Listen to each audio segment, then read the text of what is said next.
We survived. We made it. The very first corner of the holiday season, which is Thanksgiving, the Christmas pregame, if you will, has ended. And we are back home. I don't know when this episode is coming out, but it might actually be after Christmas. Is it after Christmas? It's before Christmas that you guys are going to hear this episode, so we're good to go. You're going to hear this episode and you're going to be like, oh my gosh, yeah, I survived Thanksgiving like 4 weeks ago. What are you talking about?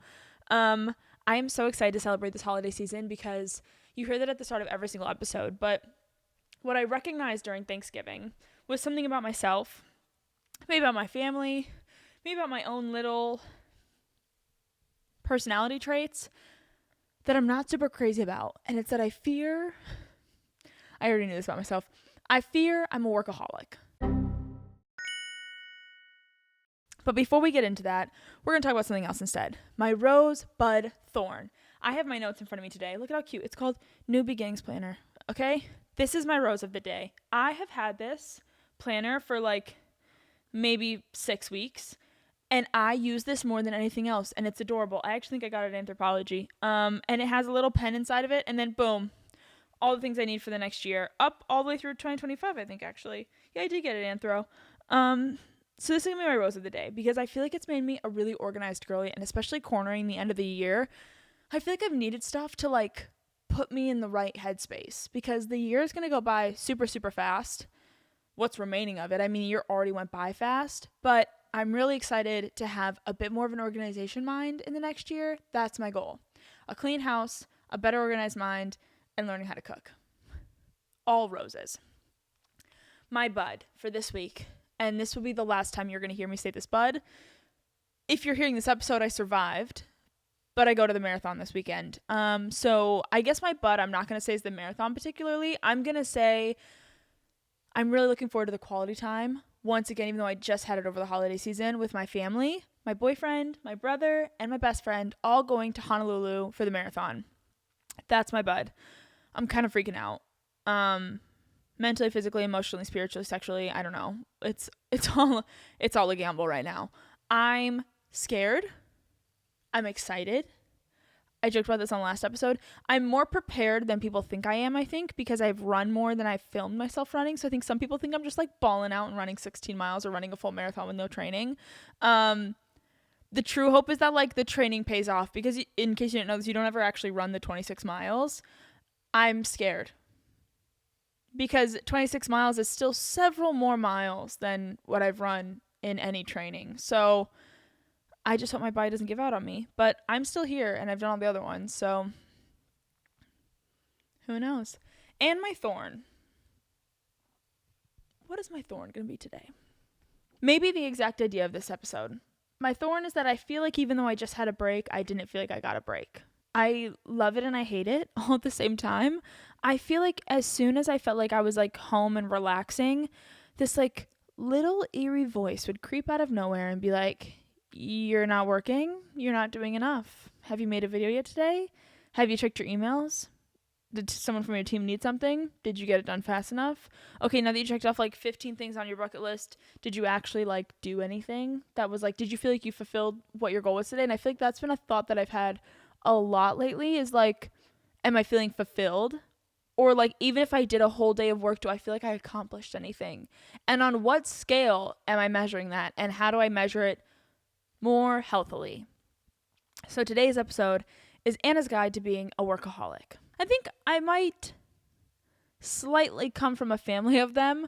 I asked my mom this question during the Anna's episode, Anna's Guide to Modka, or to Motherhood, I think is what we did. When I did my episode with my mom, I asked her, like, oh my gosh, I feel like we talk a lot about work in our family. Do you think that we're workaholics? My mom said, no, I think we're just people who love what we do. And I also agree with that. But I think like defining what a workaholic is a little bit complicated. I think like there's a part of me that wants to say like when you're a workaholic, you lack the ability to control when to turn it on and when to turn it off, which I think I do. But I also wonder if that's because I work in a field that is so woven with what my daily life looks like. Like the career that I have, and this is in no way, shape, or form Anna complaining, do not take that the wrong way. I'm not saying that I would change anything about the career that I have, but my job isn't hard, but it's mentally taxing because it's something where it's like it's on your brain constantly. And when everybody goes away for the holiday, they can leave their work computer back at the office and go away for a holiday. My work computer, I don't even have it on me right now, is the little device in my hands. And that goes everywhere with me because it kind of has to. It's like the name of the game to be able to be current and present and able to like respond and reply and make a video and, oh my gosh, this funny thing just happened. Let's see how we can make that into a content moment. So I want to define workaholism as like this inability to remove yourself from being in a working state of mind. I think that's why it gets complicated when it's a job like what I do, where you kind of have to always be in a working state of mind because you're always thinking about lifestyle. I'm always thinking about things that I love. And oh my gosh, I really love this jacket that I'm wearing. I should link this because I want to remember how much I love this jacket and I want to tell people about it. I'm so excited about it. I feel like my community would love this. Like, there's an element to it where it's difficult to not feel like it's workaholism. And I also think that the media romanticizes being a workaholic constantly. First off, I think it's one thing to work hard. I think it's another thing to know the difference between working hard and resting and like knowing when you're burnt out and either working through it or taking a break when you need it. But in every rom-com that I can remember, it's like this girly who was girl bossing too close to the sun and then a guy got her to settle down. Or like, oh, she was doing so much and then she like finally fell in love with something else. And it's so funny. We watched Eat, Pray, Love during the holiday. And that was one where for a split second I was like, I kind of want to do that. Like would it be crazy to go off the grid for 1 year and you guys just don't see me for 1 year and then I come back like healed? Because right now I do not feel very healed. But there's this area of it where I'm like, okay, that's the romanticizing that I want to see. But a lot of people talk about like being the people who are at the office super late and can't put their computer down and are always answering emails and can't be present with their friends. Like, this is a predicament that often in American culture, I think we look at and we say like, this is someone with something wrong, and then how it gets fixed is they fall in love or they find the value of life or they find the value of friendship, and everything, all their problems are solved once they learn that the best things in life are things that are right in front of you. Yes, I also can vouch for that I think there's definitely elements of life where it's great to be able to take a step back and say, okay, I'm going to live presently. I'm going to experience this world that I'm in, and I'm going to love what I'm doing right now, and I'm going to put my phone down, and I'm going to like live in this like magical world where like everything is great because I'm not working. But I truly mean it. Like, I don't know if anybody else has this problem. I think this is another Anna's Guide moment where it's like I don't have the answer, but I'm more of curious where you guys stand on this. Even when I don't have my phone on me, I'm worried sick about what I'm supposed to be doing. That's not what I'm doing right now. I'm like stressed constantly about like, okay, I don't have my phone on me because this is a holiday and I'm supposed to be taking a break. And I like talk myself into this, like I'm supposed to be relaxing. And then I just don't know how to. Because my brain doesn't shut off. I can't just say like, okay, brain, you're really great and you're doing a good job. And think about all the 363 days that you did all this good work. You can take 2 days off for Thanksgiving and not work. My brain does not accept that as an option. And I see it even in my family members when like I'm definitely a family member and it's not a trait that I would say I particularly like about myself. I am for sure a family member who like brings their computer to the function. Okay? That sucks, but it is. And you want to know what I did this function? I actually tried to like, it was kind of fun. I'm not going to lie. I actually had a really great time doing it. I really wanted to make an Amazon storefront. I don't know, like I feel like all the girlies have them and I was like, wait, I love shopping, and it kind of felt like I got to go shopping without actually buying anything. So I built an Amazon storefront over Thanksgiving with my older sister and like had all my aunts in on it, and everybody was like, oh my gosh, no, I love this product. I love this product. Oh my gosh, put this on your storefront. This is a good gift for people. This is a good this. So it kind of like became this like communal activity where like everyone was wandering in and out of the discussion of what goes in the Amazon storefront. But that being said, it was still work. I know that doesn't feel like work and that doesn't sound like work, and it's not really, it doesn't, and that's the thing. It doesn't feel like work, but it still is in my realm of work. Because I'm also thinking like, okay, strategically, like, are these good products? Are these things that people like? Are they affordable? Is there any way to make content about what I'm doing right now? It still becomes this little bit of a snowball growing, what's the word? Avalanche. That's the word. It becomes an avalanche of me still choosing to work even on times that I should be, quote, resting. And so, I don't know. How do you define workaholism? And do you think you have it? I think I do. What am I talking about? Guys, I have something so exciting that I have to tell you about. My entire family in the month of April is doing a triathlon in Hawaii. And when I say my entire family, I mean me, my brother, my boyfriend, my brother-in-law, his 2 siblings, and of course the whole family wants to come over and watch it with us. But how are we going to stay somewhere that can fit an entire family of 15 people for like a 3 to 4 day stay? And we want to have privacy and memories. We don't worry about being too loud or having to tame ourselves during such an exciting period of time before an Olympic-length triathlon. So you want to know where we're staying? In an Airbnb. We have a private pool. We have our own dining area. My mom's cooking is going to be the only reason that I survived that amount of distance. I need a carbo load pronto. And thankfully, Airbnb comes in handy when it comes to having to bring all the family together and stay somewhere that feels like a true vacation. You get a more authentic stay. You get new destinations. You get to have extra privacy, and it includes with everybody getting to be together and having their own room in our Airbnb. So it's going to be a really exciting adventure, and I hope that you guys can see every little piece of it when it comes in April. But until then, don't forget that if you need something from Airbnb, that's the place to stay if you're looking for a super unique experience and a special spot for you and your family, whether it's during the holiday season or for any of your big things coming up. The next thing I want to talk about is a video that I saw on TikTok while I was home for the holidays. And it's that this guy was saying, I wish I could find the original creator. I don't know it. And so I apologize that this is not Anna's idea, but I'm just going to tell you guys about what I saw on my For You page. This guy had said that he traveled overseas and spent 3 months or 6 months or a year, whatever it was. And the one thing that he learned that was the difference between Americans and people of European culture is this concept. And it's that he got asked what he did, hey, what do you do? And he replied, oh, I work in marketing. And when he asked the guy back, what do you do? The older man replied, oh, well, I play tennis with my friends on Saturday. And I love to go to the beach for a drink. And I like these different activities. And so it raises the question, are you defined by the work that you do? Truthfully, in American culture, I think yes, a little bit. I think the saying I always hear is Americans live to work and everybody else works to live. It was this weird, interesting thing where it's our life revolves around the career that we choose. Sunrise to sunset, work. Especially during this time of year. The sun's already setting at freaking 3:30 p.m. My REM sleep is hitting by 7, okay? What's the word for the clock that's with the world? Circadian rhythm is thrown because of this light change. But what's interesting is I was thinking about that. How am I defined? If I wanted somebody to look me in the eyes and say, this actually is going to go right into what our question is for today, but that will come in a little bit. First I want to say is, if somebody asked, what do I do? How would I reply? Am I somebody who would be oh my gosh, I do content creation for a living? That is what I usually say. Oh, what do you do? Versus oh my gosh, I love pottery and I love photography and I like making movies. And I like being creative and painting pictures and being around my friends. And I love going to concerts. I wish that I could shake that that's how I define myself. And I'm really curious how you guys define yourself, which we're going to hear during our voicemails today. But I was thinking about that concept of considering all that you do being what you do for work. And maybe what you really love is what you do for work.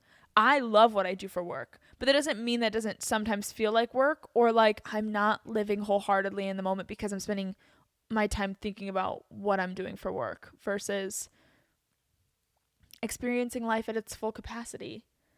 Sometimes I miss when I would just take photos just to take photos, not because they really had a purpose.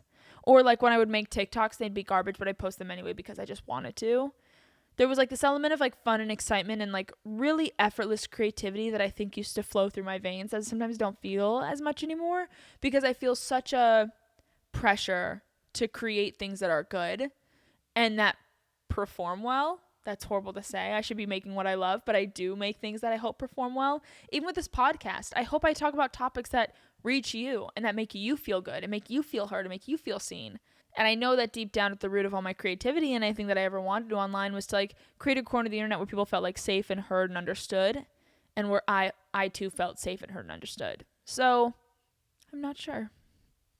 I don't know where that train of thought was going, but it's there. It's just kind of a floating, effortless question mark, Anna's guide.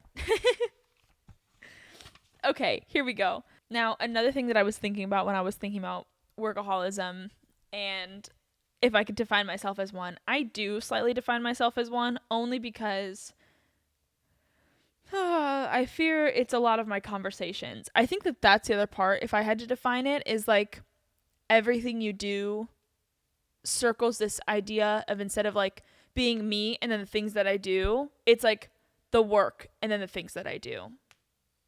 Everything I do is like a purpose that somehow leads back to even my conversations. Like, I'm dating someone who also works in social media, also has like a normal 9 to 5 career like job by doing the radio. Not as traditional as like corporate, but it still is corporate.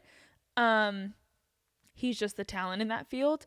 And what's interesting is I think the two of us kind of struggle with that line of when is it us time and when is it work time, because you have someone who is readily at your fingertips who you can talk to about all of your work problems, all of your ideas, all of your creative, the things that are going right, the things that are going wrong. What would you change about this moment? How would you be better? Have you heard any good trending audios lately? I mean, like, I've been thinking about this YouTube videos idea for a couple of weeks. I actually really want to film in a gym. Do you know a gym that I could go to? Like, it's so crazy because you can end up like accidentally talking about work every conversation. And that's where I think sometimes I struggle with it, is like separating myself from my rest time and my not working time from my working time. And have I always been like this? The answer is yes. I really think I have.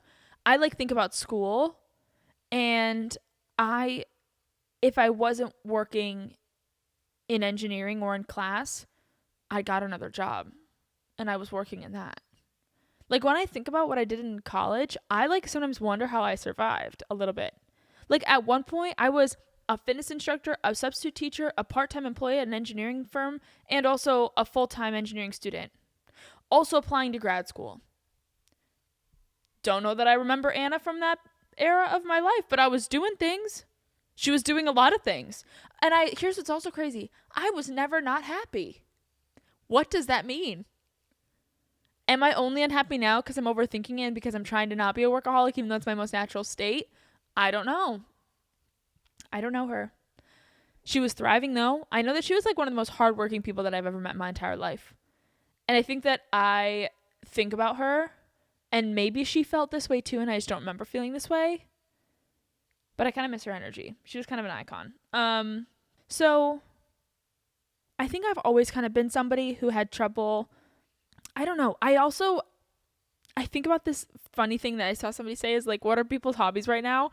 And there was this comment on the TikTok that was like, every hobby I have, I fuck it up because I turn it into my job. And I kind of think about that with her too. Every hobby she liked working out, got a fitness instructor certification. Oh, she liked acapella, joined a club instantly and was on the committee. Oh, you like engineering? You like building stuff? Got the degree. Oh, you want to be a teacher and like try substitute teaching? You like learning and you like being in school? Get the sub certification to become a substitute teacher. Every hobby that I had became a way that it became a career for me. And is that a good thing or a bad thing? Maybe a little bit of both.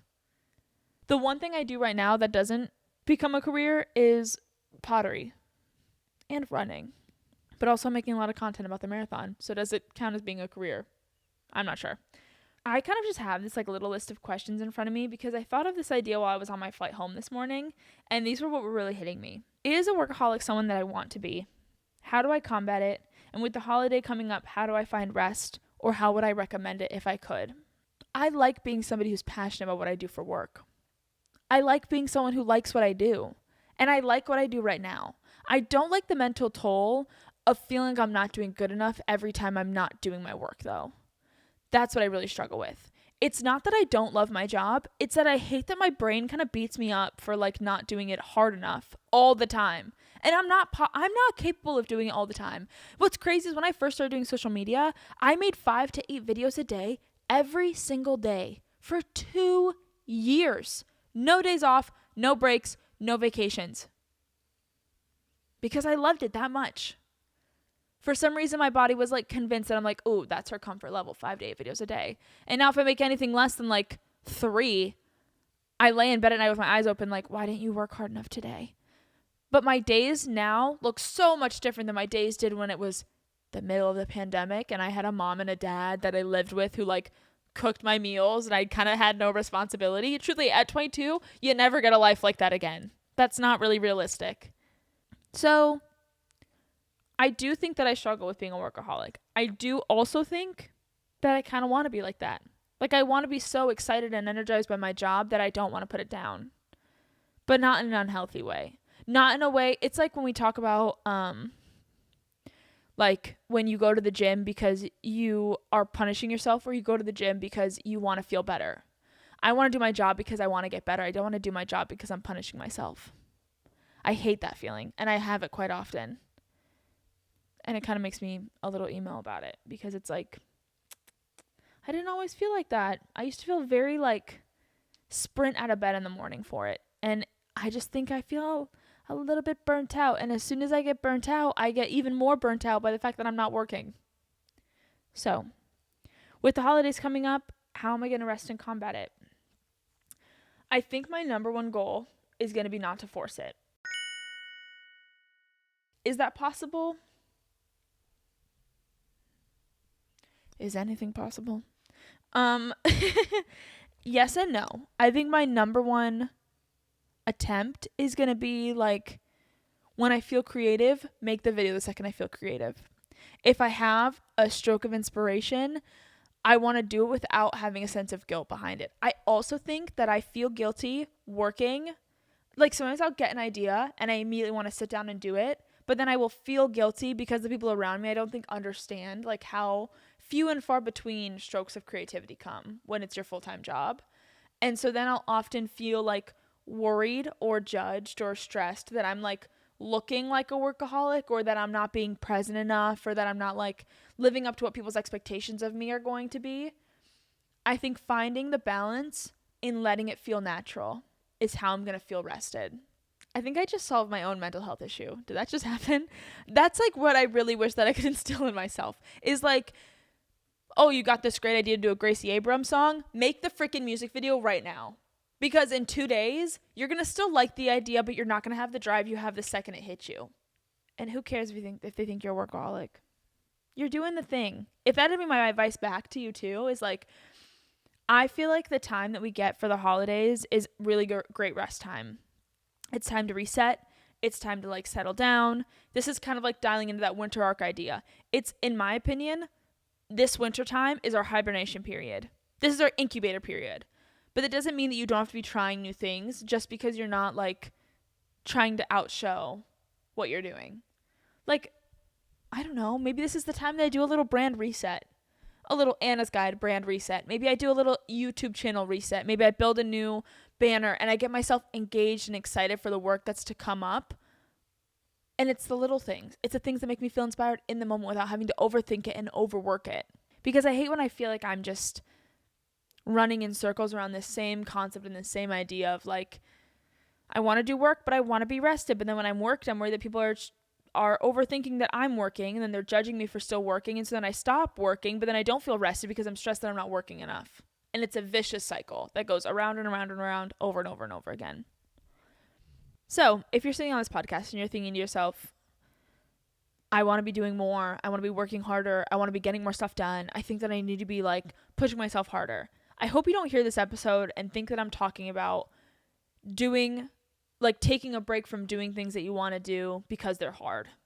Because I do think that it takes a lot of focus and a lot of attention to detail and a splash of workaholism to get the things that you need to get done the way that you do. Or like to grow a channel. I mean, it was at no point easy. I think making content is easy if you like to be creative and you like making videos. I think being a creator is like an easy job physically. It does not encompass the same amount of effort that I know so many other jobs, even that the corporate job that I worked does not have the same amount of hard work that I have now. But it's a different level of time consuming, and it's a different level of mental capacity. And like, let's say you have a goal in life that you want to be a content creator. It's not going to come easy. It's going to come from spending late nights editing and late nights working and brainstorming ideas and feeling like you're not getting the rest that you need and feeling like you're a little bit removed from your family and feeling like these holidays are maybe your times that you're using to like dial in deeper to get the things that you like done because you have the time right now. I don't want you to hear this episode and think I'm talking about you. For you, For anybody who's trying to like grow a channel or be a harder worker, it's going to take hard work. That's inevitable. What I do think about though, with this topic specifically, is this idea of making yourself feel bad when you know that you need rest. And I think that that's the corner that I'm in. And if you're in this corner with me, I want you to close your eyes. And I want you to take a deep breath. And I want you to really consider the fact that who you are and what you do is so much more than the career that you have. Who you are and what you do is going to change lives without needing the title of this career. People might not remember you working through the holidays, but you're going to remember not always seeing your family over the holidays because you chose to work. I think that's what gets really stuck with me, is like knowing how even when your mind is playing tricks on you and telling you that you're not working hard enough during this season, when you put it down for one day without your job isn't going to be a fallback that's going to last a lifetime. You're not going to miss your magic spark within a day. So don't be so hard on yourself, especially during the holiday season, when it comes to doing what you love and being with people that you love. And if doing what you love means work, enjoy it. Don't punish yourself with work. Treat yourself with your work. It's a little bit of a mind shift. It's a little bit of a change to positive perspective. And I hope that you get the chance to not only rest this holiday season, but do a whole lot of what you love and prep for this new year, because guys, we're going to be killing it in the new year. 2025 is not ready for us. I can already feel it in my veins. I'm so excited for the adventures that we're going to go on. I'm so excited for the things that we're going to accomplish. I'm excited for the work we're going to put in, the people we're going to become, the growth that we're going to experience. We're going to be doing the thing. And it's because of all the little bits of work that you're putting in now that you don't even realize are major steps forward for future you to enjoy. So enjoy it. And I'm going to enjoy listening to all of your beautiful voicemails about what do you do. You guys can give me a call at 323-433-0683 to always call in and give me your answer on these questions. I normally post it on my personal page at Anna X Sitar if you ever want to tune in and join. If you don't, it's okay. But I wish that you did. Okay, today's question is, if someone asked you, what do you do, what would you say? And I captioned it, hint, is your career all that you do? I'm very curious to hear what people replied. Did we get people to call in and reply to this? Oh my gosh, okay, well, I'm very curious how people are going to take this. So let's hear the first one. Hi, Anna. My name is Rachel, and I saw your question about how do you answer the question of what do you do? And I hate and love when I get this question because I have 2 college degrees and a professional certificate, and I don't do anything that involves any of them.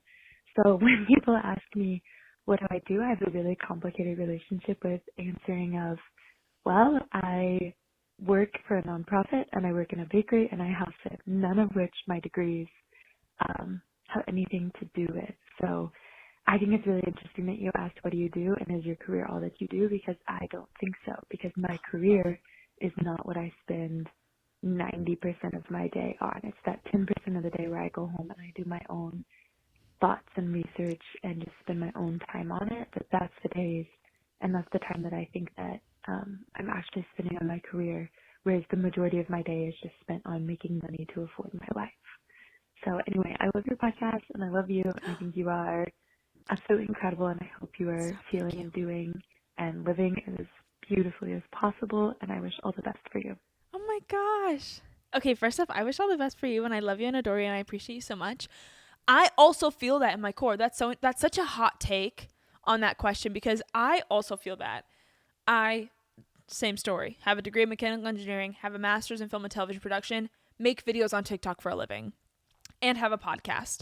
Now, I guess the film and TV degree kind of overlaps that just enough that, like, I can get away with it. But I also feel that way where, like, what do I do? And is my career all that I do? Is that a solid question? And the answer is, like, also for me, no. Because my initial career is nothing like what I do now. I wish you were here so I could ask you these questions. It makes me wonder, too, though. Like, do you think that what you do for work now, I love that what you said, I'm doing what I do right now to afford the life that I want to live. Does that mean that what happens behind closed doors and what your degree is what you want to be? You know? Or do you love what you do right now, like working in the bakery and working for a nonprofit? Is that really where, like, your passion lies and how you consider yourself? versus like what you do when you get home. Is it your passion, or is that what you want to do like full time, be your thing? So I love it. Let's hear one more. Hey girls, your girl Pam Hey, from Mexico again. I just saw your Instagram story on the question, what do you do and what do you respond to that? And honestly, I would say my best. In everything and whatever I do my best. Slay. But I would say professionally, I do marketing. For fun, I like to read and I like to dance and be with my friends. Personally, what do I do? My best, and just try to make the best things out of life and, you know, That's so cute. just enjoy it all and try to share my energy and know how to protect it too and just be happy. That's what I do. Oh, I hope love. that makes sense. And just know that, FYI, what you do, everything you do matters. And I'm so thankful to live in the same time that you do, and that I'm proud of you, and that you're doing amazing. So yes, love you. Bye. Okay, love you. Bye. Okay. You don't have to come for me like that. That was so nice. Thank you. What I do is, that's so sweet that you said that about what I do. I also am obsessed with your answer that what I do is my best. I'm gonna start saying that when somebody asks me what I do for a living and be like, my best. literally, I'm just trying to survive. That's so sweet. And I love that you had like the professional and the personal. That's exactly what I was talking about. When there's such a difference, I actually never really thought about it prior to seeing that TikTok video. And it made me like rethink the whole way that I perceive myself, and like, who do I want to be remembered as? You just made me feel so good about, like, I don't know, who maybe one day I'm remembered as with what you said about me. So thank you so much for saying that. Thanks for calling in, y'all. I love you so much, and I love getting to have your voices on my podcast and getting to hear them every single week while we're here. And with that, that's a wrap on today's episode. Thank you so much for listening to Anna's Guide to Being a Workaholic. I hope that you enjoyed it. If you did, don't forget to rate us over on Spotify and Apple Music with 5 stars. Leave us a nice little comment on this video. I think you can do that on Spotify now, which I didn't know was a thing. Leave me some love, and also what you want to be when you grow up. And I'm so happy that you guys are here. Don't forget to follow along the podcast page over on TikTok and Instagram at The Anna Guide, or you can follow my personal Instagram at AnnaXSitar for all of these podcast updates. And you can check out the video versions of this over on YouTube. And if you want to be a part of these episodes, guys, 323-433-0683 is the line that you're going to give a ring to, and you can ask me anything, any questions, any inspiration, what's going on in your life. I think we need another episode of Anna Answers. So if you have anything going on in your life that you want to just pick apart with me, or allow me to pick apart for you, slay. I'm so happy that you guys are here, and I'm so thankful for you. I can't wait to see you next week on another episode of Anna's Guide. I'll see you soon. Bye.